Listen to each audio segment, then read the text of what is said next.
Ang Samsung ang nangungunang smartphone brand at ang pinakamalaking mobile phone manufacturer sa mundo, mga kasangkay.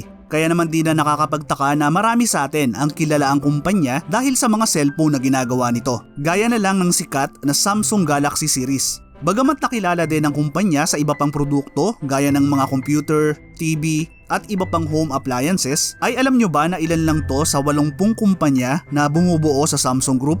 Pero gaano nga ba talaga kalaki ang Samsung? Yan ang pag-uusapan natin sa video na to, mga kasangkay. Aalamin natin ang kwento ng tagumpay ng Samsung at kung gaano na nga ba ito kalaki ngayon. Pero bago tayo magsimula ay iniimbitahan kitang mag-subscribe kung bago ka lang sa aking channel at mahilig ka sa mga ganitong content.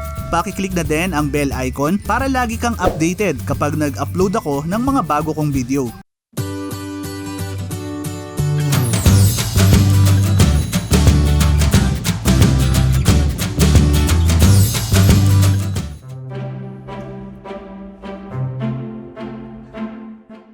Noong March 1, 1938 nang simulan ni Lee Yong-chul ang isang maliit na trading company na may 40 empleyado sa Daegu City sa Korea na noon ay hindi pa nahahati at nasa ilalim pa ng Japanese Empire. Tinawag niya ang kumpanya na Mitsubishi sa salitang Hapon o Samsung sa Korean na ang ibig sabihin ay 3 stars o tri-star. Napili ni Lee ang pangalan at logo dahil gaya ng mga bituin ay gusto niya ring maging makapangyarihan at walang hanggan ang sinimulang kumpanya. Nagsimula ang Samsung sa maliit na grocery store na ang mga pangunahing produkto ay isda, gulay at mga noodles. Lumaki at naging matagumpay ang kumpanya na nagawa pang mag-expand sa Seoul noong 1947.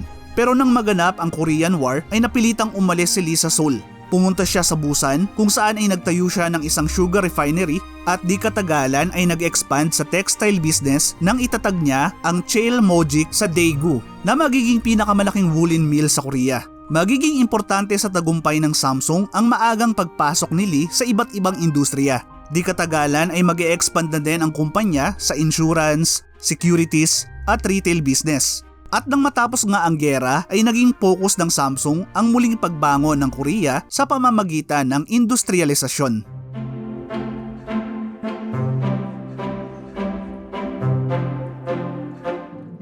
Nakilala ang Samsung sa South Korea bilang isang trading company. At bagamat wala pang teknolohiya at kagamitan ay hindi ito naging hadlang para pasukin ng kumpanya ang electronics industry noong late 1960s. Isa sa mga naisip na strategy ng Samsung ay ang pakikipag-partner sa mga Japanese company gaya ng Sanyo, NEC at Sumitomo Corporation. At noon ngang 1970 nang magawa ng Samsung ang kanilang kauna-unahang produkto sa larangan ng electronics, isang maliit at simpleng black and white television. Sa mga sumunod na dekada ay gumawa na din ang kumpanya ng mga transistor black and white TV, color TV, refrigerator, electric desk calculator, air conditioner at marami pang iba. Noong 1974 ay nag-expand pa ang Samsung Group nang bilhin nila ang Korea Semiconductor, ang kauna-unahang chip manufacturer sa Korea. Tatawagin ang bagong division na Samsung Semiconductor and Communications na di magtatagal ay makikipagsanib sa Samsung Electric Industries at tatawagin sa mas kilala na natin ngayon na Samsung Electronics. Nang dumating ang 1978 ay nakagawa na ang Samsung ng 5 milyong TV. Noong 1980s naman nang nagsimula ang kumpanya sa paggawa ng mga PC o personal computer. At noong 1982 ay inilabas ng Samsung ang SPC 1000, ang kanilang kauna-unahang PC na gumagamit ng audio cassette tape para sa paglo-load at pagsisave ng data na pwede din namang lagyan ng floppy drive.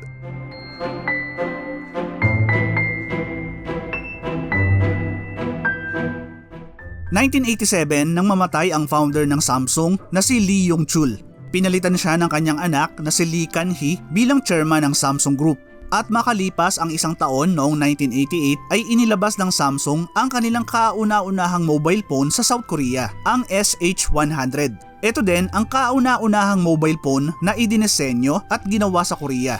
Pero hindi nakatikim ng tagumpay ang Samsung sa mobile phone market simula nang pasukin nila ito noong late 80s hanggang mid 90s. Dahil na din to sa hindi magandang kalidad ng mga nilalabas nilang produkto. Nagkaroon nga ng reputasyon ang mga mobile phone ng Samsung na low quality. Kaya kapag naglalabas ang kumpanya ng mga bagong model ay konti lang ang naibebenta. Kung saan ay 10% lang ng market share ang nakukuha nila. Malayong malayo sa 60% market share ng nangungunang brand sa bansa noon na Motorola. Dahil dito ay nagdesisyon si Lee Kun-hee na baguhin ang strategy ng Samsung.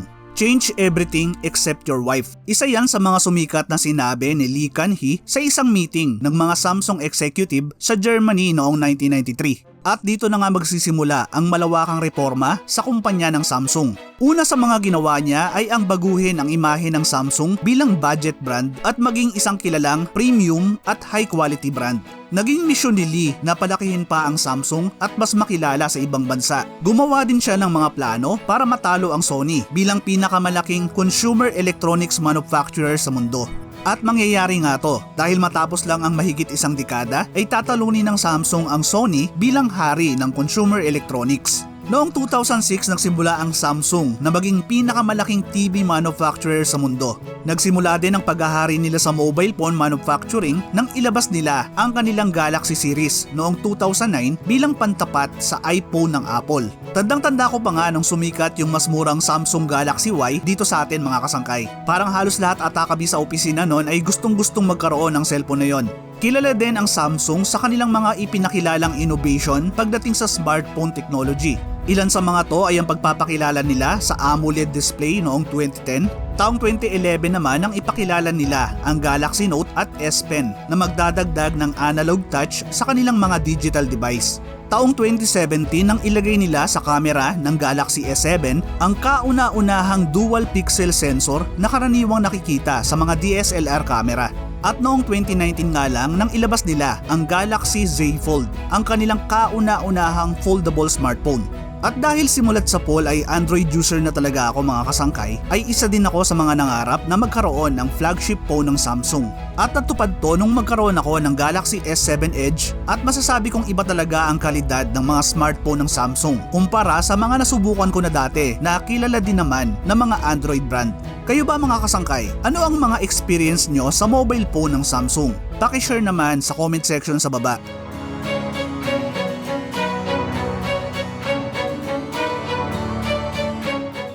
Dahil sa tagumpay ng Samsung ay magiging isa sa pinakamayaman sa South Korea ang pamilya ni Lee Kun-hee. Noong 2020 nga ay siya ang nanguna sa listahan ng Forbes magazine na pinakamayaman sa South Korea na may net worth na $17.3 billion. Pero sa kabila ng nakuhang tagumpay at yaman ay hindi pa din nakaligtas sa mga iskandalo ang kilalang chairman ng Samsung.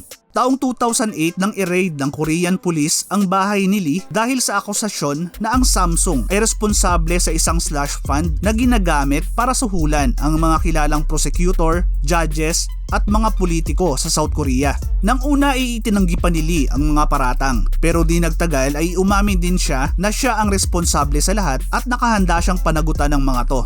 Noong April 21, 2008 ay nag-resign si Lee bilang chairman ng Samsung at noong July 16, 2008 ay nahatulan siya na guilty sa mga kasong financial wrongdoing at tax evasion. Pinagmulta siya ng tinatayang $98 million at binigyan ng 3 taon na suspended sentence. Pero noong December 29, 2009 ay nabigyan ng pardon si Lee nang noon ay presidente ng South Korea na si Lee Myung-bak dahil nais daw nitong manatili si Lee sa International Olympic Committee. Pero di magtatagal ay malalaman din na ang pardon pala ay ibinigay dahil sa panunuhol ni Lee Kun-hee sa presidente. Noong March 24, 2010 ay nagbalik si Lee bilang chairman ng Samsung. Nanatili siya sa posisyon hanggang 2014 nang magkaroon siya ng atake sa puso at makomatose. At noon ngang October 25, 2020 sa edad na 78 ay binawian ng buhay ang kilalang chairman ng Samsung. Pinalitan siya ng kanyang panganay at nag-iisang anak na lalaki na si Lee Jae-young na ngayon ay ang kasalukuyang chairman ng Samsung. Bagamat punong-puno ng kontrobersya at iskandalo ay si Lee Kun-hee pa din ang kinikilala na nagbago sa Samsung para maging isa sa pinakamalaki at pinakakilalang kumpanya hindi lang sa South Korea kundi maging sa buong mundo.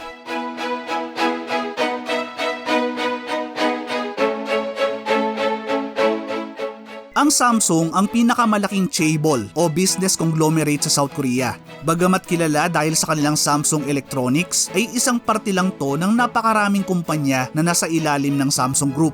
Ngayon ay pag-usapan naman natin mga kasangkay kung ano pa ang ibang kumpanya na bumubuo sa Samsung. Nangunguna dyan syempre ang Samsung Electronics na nahahati sa 4 na division. Ang Consumer Electronics na gumagawa ng mga TV, monitor, ref, aircon, at iba pang mga home appliances. Sunod naman ang IT and Mobile Communication na gumagawa ng mga computer, laptop at syempre yung mga mobile phone ng Samsung. Andyan din yung Device Solution na gumagawa ng mga memory at display. Alam nyo ba mga kasangkay na sinusuplayan din ng Samsung ang kanilang mga karibal na kumpanya? Pinaniniwalaan na ang Samsung din ang gumagawa ng RAM o yung memory at OLED display ng mga iPhone. Kaya tuwing nakakabenta ang Apple ng mga iPhone ay kumikita din dito ang Samsung. Ang pinakahuling division ng Samsung Electronics ay ang Harman na binili nila noong 2017 para sa halagang $8 billion. Ang Harman ay isang American audio electronics company na gumagawa ng mga audio products para sa AKG, JBL, Harman Kardon at marami pang iba. Isa pa sa malaking parte ng Samsung ang kanilang Samsung Heavy Industries na sinimulan pa nila noong 1974. Sa ngayon ay ito na ang isa sa pinakamalaking shipbuilder sa mundo na sa loob ng 50 taon ay nakagawa na ng mahigit 1,200 barko kasama na ang mga naglalakihang drill ships, carriers, tankers at cruise ship. Andyan din yung Samsung Foundation, isang non-profit na nagmamay-ari at nag-ooperate ng Samsung Medical Center, isang ospital sa Seoul.